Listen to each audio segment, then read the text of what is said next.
CCI, Crash Course Instrumentation, presents Episode 29, 4-Way Directional Control Valves, Centers, Reversing, and Failsafe. Playlist, Instrumentation Fundamentals. Hook, make motion reverse on command.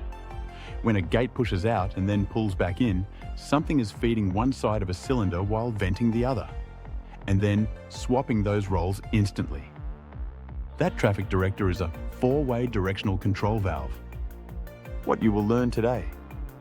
You will learn why 4-way valves are used with double-acting cylinders and air motors, how the ports are arranged, how 2-position and 3-position bodies behave, how to choose the best, center for safety, and how to read the symbol boxes and arrows to predict what happens on a power loss. Why 4-way instead of 3-way? A 3-way switches a single load between pressure and exhaust. A 4-way must do two things at once: send pressure to one side of the actuator and send exhaust to the other side, then reverse on command. That is how we get smooth extension and retraction on double-acting devices. Meet the ports in plain English. Pressure supply feeds the valve from your air header. Port A connects to one side of the actuator. Port B connects to the other side of the actuator. Exhaust A and exhaust B vent air from each side when it is not being pressurized. 2-position versus 3-position bodies. 2-position, spring return. Coil off returns to a known state. Great when you want a defined fail direction. 2-position, detented. Stays where last commanded. Use interlocks so only one coil can energize at a time. 3-position, adds a center state used when coils are off. The center choice defines fail behavior. Closed center. Pressure A and B are all blocked.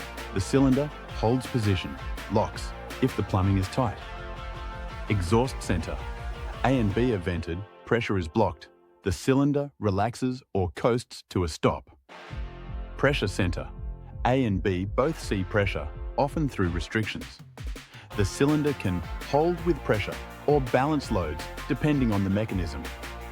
Actuation styles you will see. Direct acting. Designs move small flows with the plunger alone. Simple and quick on small valves. Pilot operated. Spools use a tiny internal pilot passage to shift the main valve. They often need minimum supply pressure to move. Single coil spring return and dual coil detented are common control options. Energize only one coil at a time on dual coil valves. Read the symbol like a map, step by step. Find the spring. That square is the de-energized state. Find the coil symbols.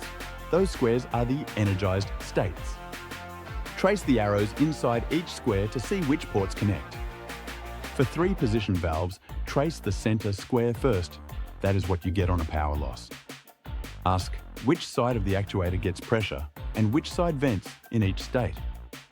Field example, carton pusher on a conveyor. The pusher must fail idle so it does not jam the line on power loss. Choose a 3-position body with an exhaust center so both sides vent and the cylinder relaxes. If the line must hold the pusher in place, during a trip, pick a closed center. If gravity could backdrive the mechanism and you want it to retract on loss of power, choose a spring return 2-position valve so the spring state retracts the cylinder. Tech checklist you can trust. Verify each port tag before tubing. Pressure A, B.